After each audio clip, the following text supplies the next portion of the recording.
श्रीलंका में इस समय बहुत ही गंभीर स्थिति बनी हुई है। इतिहास के सबसे बुरे इकोनॉमिक क्राइसिस को झेल रहे श्रीलंका में सिविल वॉर जैसी सिचुएशन पैदा हो गई है। लोग सड़कों पर उतर आए हैं, विरोध प्रदर्शन हो रहे हैं, पब्लिक प्रॉपर्टीज को जलाया और तोड़ा जा रहा है, जिसके कारण वहां पर सिक्योरिटी एजेंसीज को लॉ एंड ऑर्डर मेंटेन करने में काफी दिक्कतें आ रही हैं। पिछले कल जब श्रीलंका में सिचुएशन आउट ऑफ कंट्रोल होते दिखाई दे रही थी तो पुलिस और सेना को बिना वारंट के अरेस्ट और साथ में शूट ऑन साइट के ऑर्डर्स भी दे दिए गए हैं। हालांकि देखने को ये मिल रहा है कि श्रीलंका की सेना और पुलिस आम नागरिकों को कंट्रोल करने में पूरी तरह से नाकाम साबित हो रही है।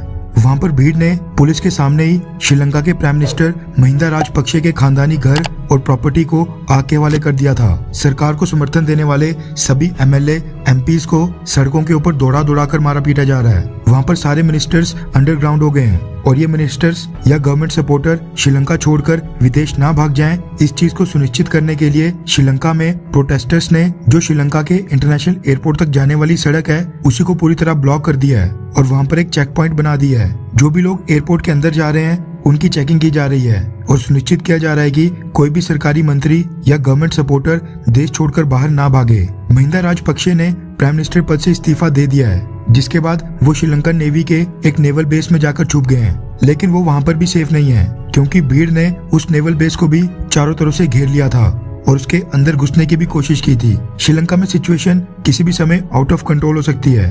वहाँ की सिक्योरिटी एजेंसीज लोगों को अच्छे से कंट्रोल बिल्कुल नहीं कर पा रही हैं। शांति व्यवस्था स्थापित करने में पूरी तरह से फेल साबित हो रही हैं, जिसके चलते श्रीलंका में ये खबरें फैलने लगी कि श्रीलंका की सरकार ने भारत से मदद मांगी है और कहा है कि भारत अपनी सेना इंडियन आर्मी के ट्रूप्स को श्रीलंकन ग्राउंड्स के ऊपर उतारे और वहां पर सिविल वॉर होने से रोके। श्रीलंका में इस तरह की न्यूज काफी तेजी से फैल रही थी, जिसमें क्लेम किया जाने लगा कि इंडियन आर्मी श्रीलंका में घुस जाएगी और करंट गवर्नमेंट की मदद करेगी। भारत ने इससे पहले पिछले कुछ हफ्तों के अंदर ही श्रीलंका की मदद के लिए $3.5 बिलियन खर्च दिए हैं। श्रीलंका को मेडिसिन भेजी, डीजल भेजा, गेहूं भेजा, लेकिन भारत की मदद को श्रीलंका के आम लोग इस प्रकार से देख रहे थे कि भारत महिंदा राजपक्षे को सपोर्ट करता है, जबकि श्रीलंका के लोग अपनी सालत का जिम्मेदार महिंदा राजपक्षे को ही मानते हैं। कुछ अफवाहें तो ये भी फैल रही थी कि महिंदा राजपक्षे ने इस्तीफा देने के बाद भारत में जाकर शरण ले ली है। कुल मिलाकर कहो तो श्रीलंका में एंटी इंडिया वॉइसेस काफी ज्यादा बढ़ रही थी। ऐसे में इस तरह की खबरों से श्रीलंका में एंटी इंडिया सेंटिमेंट्स ना बढ़े, इसलिए भारत की सरकार को खुद ही सामने आना पड़ा है। रेफरेंस के लिए आपकी स्क्रीन के ऊपर जी न्यूज के आर्टिकल का स्क्रीनशॉट है, जिसके मुताबिक इंडियन हाई कमीशन ने कुछ ही घंटे पहले एक स्टेटमेंट जारी करके बताया कि भारत श्रीलंका के अंदर अपने ट्रूप्स बिल्कुल नहीं उतारने जा रहा है। श्रीलंका ने भारतीय सेना की मदद मांगी या फिर नहीं, इस पर तो कुछ नहीं कहा गया, लेकिन भारत ने कहा कि मीडिया में जो भारतीय सेना को श्रीलंका में उतारने की खबरें हैं वो बिल्कुल फेक न्यूज है और टोटली मिसलीडिंग इंफॉर्मेशन है।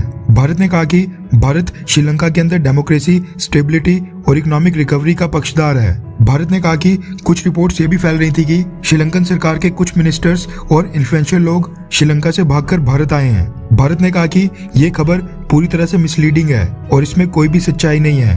भारत ने यहाँ पर पूरी तरह से साफ कर दिया कि ये श्रीलंका का इंटरनल मैटर है, हम इसमें दखल बिल्कुल नहीं देंगे।